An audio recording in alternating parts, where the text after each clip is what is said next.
Just your thoughts, opening game of the season. You mentioned coming in, you weren't sure what to expect. What are some of your takeaways here tonight? Well, I was disappointed with that first half. Our organization was really bad. We're going to have better guard play. Our turnovers led to some really easy baskets the first half. We got out rebounded. We weren't sharp that first half. We probably fortunate to be down just 11 at halftime. Eugene fought his tail off to keep us in the game. So, and I thought second half we did some good things, but our penetration, they're a good defensive team. They were collapsing, and we just didn't make very good decisions. I thought we took some bad shots. We could have penetrated and kicked, and just took some bad shots. So disappointed with that. We came back and won the rebounding after getting off to an awful start. We were, I think, down 8-2 at the first TV timeout. They got after us early, and we were just kind of in a shock. And it was tough on our freshmen. Luke and Jalen looked like freshmen, played like freshmen in a game this early. They had to give us some minutes because of our lack of depth. And so, I think we'll get better. I disappointed in our first night out. We can make all kinds of excuses, and that's what I told the fellas. We're not going to. We should have had a couple games. We didn't, and this is a tough opener. But we're just going to have to fight through it.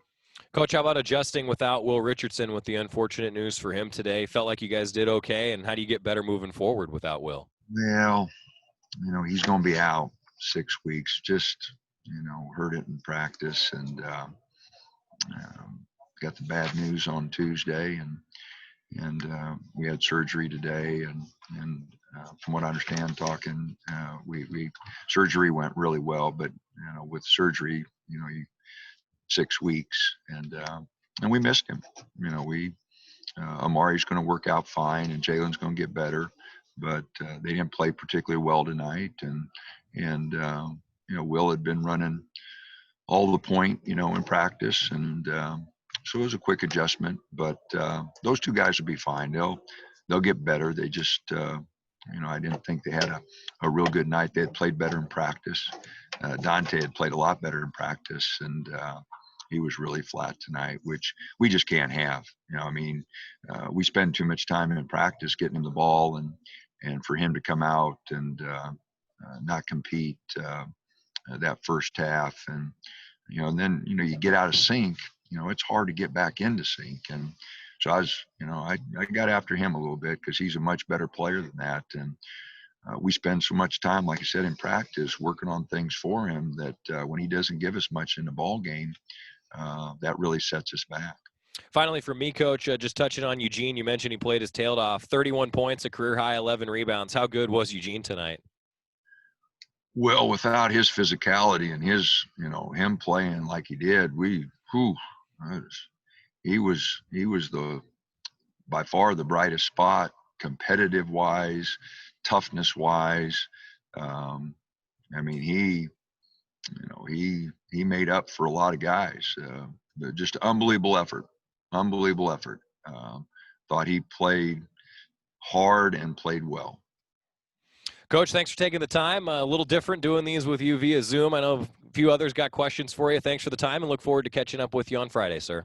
All righty. All right, we'll open it up now. Let's go to James Krupia from the Oregonian.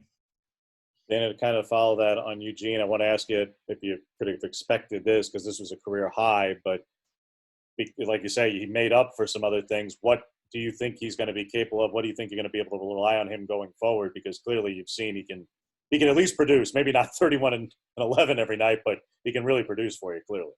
Absolutely. James, he's been our hardest worker in practice. He's done a tremendous job.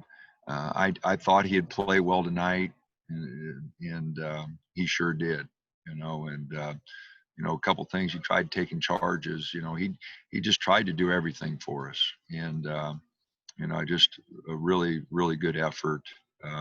Chris shot the ball okay. Eric had some nice plays. but our lack of depth showed, and we wore those guys out with Dante not playing like I thought he was capable of, left a big hole in the middle. But to answer your question, I thought Eugene, that's his hard-nosed performance as we've had from an inside guy in a long time. Matt Preem, 247 Sports.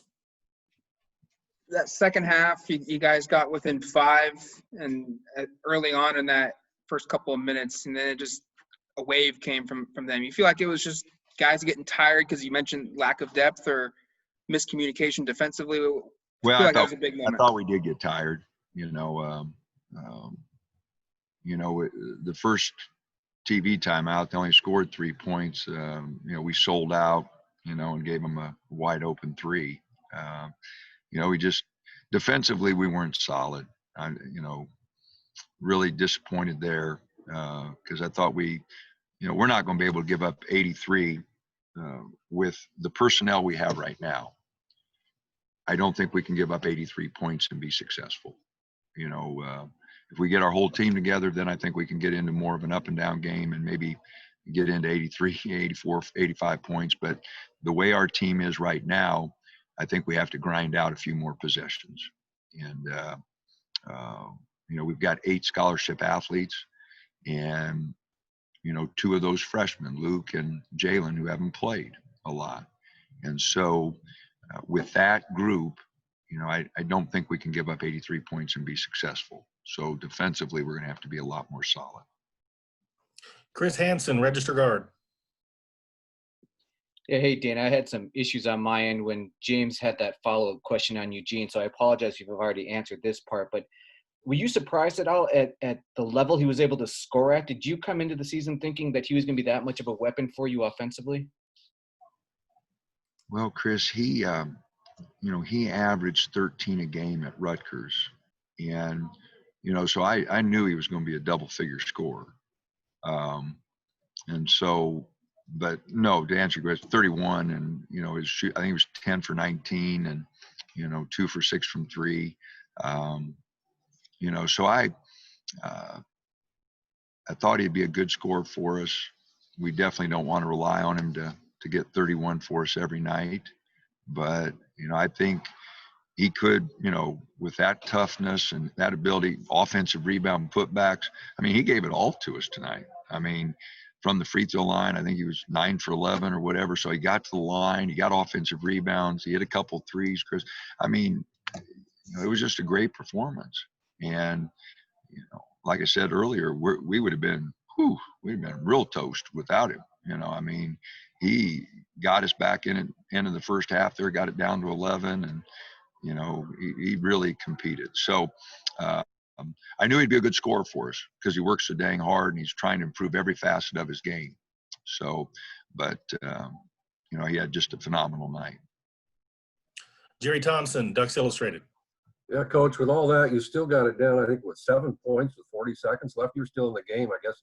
You take heart in the fact the team didn't give up, although it looked like it might be a blowout at some points. And Eric could have hit a few shots. It looks like he just was off. I was really disappointed. If we'd have got blown out, I'd really be disappointed if we wouldn't have competed to the end. We put ourselves in that hole, Jerry, and that's partly my fault. I mean, for us to be that unorganized, that's on me. I should have had Amari and Jalen better prepared, and so that's on me. And we knew Will was going to be a good player for us, and we got surprised at the beginning of the week. But that's on me to not have better organization that first half. Some of those turnovers, Jerry, were just flat embarrassing. I mean, it just, I know I can't put it any other way. And I told the guys that. I said, fellas, we're tossing the ball around there like we haven't done anything, and I know I'm asking you guys to do a few more different things, but we got to be able to make some adjustments here, because Will's going to be gone for a while, so you guys are going to have to handle the ball more. You're going to have to do different things. So, and so that's on me. Some of those bad turnovers and some of those easy baskets, that's on me. Warren Williamson, Oregon Duck Football News. Dana Pinson is no doubt, he's a great shooter. Those guys really hit the hell out of the three ball in the first half. What can you do to defend better outside on the three? Did you not expect them to shoot so well? Well, 13 has been a good shooter for him. Smith has done a good job, and he went 3 for 6 tonight. 9 for 31, Warren, we can probably live with that. They were 6 for 21 the first half. They did hit timely ones, though. As I mentioned, or you guys meant, we got it down to 5 there, and then they hit the big one, right before the TV timeout to stretch it back to 8, and so they did hit some timely threes, some loose balls, kick out, and hit a 3. So, but percentage-wise, 9 for 31, we're going to be able to live with that. But they did take a lot of them. I thought we gave 13 Smith a couple looks that we knew the scouting report on him. He's the one guy, but just some bad turnovers again that led to easy baskets. They shot too many layups, guys, and a couple defensive rotations on our press, just awful. So again, it looked like a first game. It looked like a first game with new point guards. It looked like a first game with a couple freshmen. And so we got a lot of work to do. And that workload increased a lot the next 6 weeks without Will. And so we're just going to have to work a lot harder and put guys in better position and see what we can get worked out. Things changed a lot on Monday. James. Dan, on some of those issues, I don't know if you'd heard through basketball oversight, but Goodman's just reported before you came on that basketball oversight's talking about granting an eligibility waiver for all transfers starting by the 16th, if it's voted potentially before that meeting. Given that you have a game Friday and then a game the following Saturday, we've talked about scheduling. Nobody would blame you if you don't play another game until the 16th, until LJ and Aaron get cleared. I mean, you control your fate here, and if they're not voting it through till then, your reaction, one, that they're going to be on the court at least in 2 weeks, but obviously you want to see it yesterday. Do you now think about scheduling differently with that in mind? Well, not really. I mean, I didn't know all that, James, but my feelings, and I expressed this the other day, and it's probably self-serving when I talk about transfers since we have 2, but we are in a situation, this road trip, road trips used to be fun. Okay. We'd go, we'd get checked in, we'd have a team meal. Okay. And we'd sit around and the guys would enjoy it. And we'd get up and eat team breakfast. And then we had our pregame. We've had 3 meals in plastic that we take to our rooms. And so that's a road trip. But think of school, James. No dates, no eating out, no parties, no, nothing. It's not college. In 40 years of coaching college basketball, I don't think I've ever seen more stress on our players' face than I have this year. I don't even think it's close. They're not having any fun off the floor. Basketball is all they got. And when you have that situation, there's a lot of stress. There's a lot of stress on every college student. I've been fortunate to have, be around college kids. I think it keeps me young. It keeps me thinking young. But I just think there's a lot of stress. And so anything we can do to relieve that stress, LJ's heartbroken. He wanted to play so bad tonight. And Aaron's situation's a little different. He transferred for the purpose of sitting out. And then, that was the reason. LJ had a lot of reasons. Parents had the virus. He was in New York City, wanted to get out. They had a coaching change the year before. There were a lot of reasons for LJ's. So I don't understand that one, but that's above me. It's complicated, I guess. So that's not for me to make a judgment on. But I do know the stress level on student athletes this year, and the NCAA, okay, they make it so that everybody gets the year back anyway. They have made all these exceptions. We all know where it's going. The one-time transfer next year is going. Why are we punishing anybody? Now, the scoreboard's about 200 to 7 or 8. There's not that many people. And St. John's agreed to LJ's transfer. So I don't know why. St. John's has been great. I want to make that really clear that St. John's is not holding back LJ. And so I just don't understand. I hope that eventually, it would really help us, obviously, with only 8 scholarship athletes. If we would get anybody, James, with the virus right now, we couldn't even play a game. 8's the minimum that you could have. So if one person had the virus right now, we couldn't even play, whether we wanted to or not. So it would be nice to get some more hands on deck. But again, I just want what's best for my guys, and it's a different deal. And young people under a lot of stress, and like a lot of Americans, with jobs and careers and everything being put on hold. So our student athletes are in the same position. Last question goes to Jerry Thompson. Yeah, Coach. Well, again, Missouri had a game. This is your first game, bad first half. Can you take heart in the fact that you actually outscored them, played better in the second half, and to build on that for this next game? Oh, heck, we'll build on a lot of things. It's a long season. Those of you followed us before, it's a long season.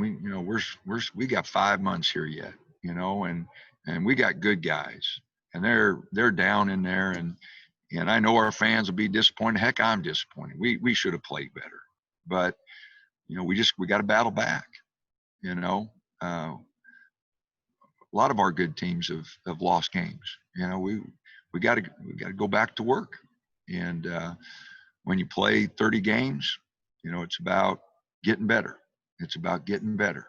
And yeah, I'm disappointed we didn't put a better foot forward tonight. And I told them that, because we didn't play hard enough and we weren't ready to go, and we looked unorganized. We were unorganized at the time. We didn't look unorganized. We were unorganized at the time, and that's on me. So we all got to get better.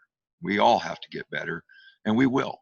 We will. And because I think we got good guys, and I think they want to be better. And we just got to do a lot of work before Friday night, though, because Seton Hall is pretty good, and we're going to have to play a heck of a lot better than we did tonight. Thank you, Coach. Appreciate your time. Good luck on Friday night. All righty.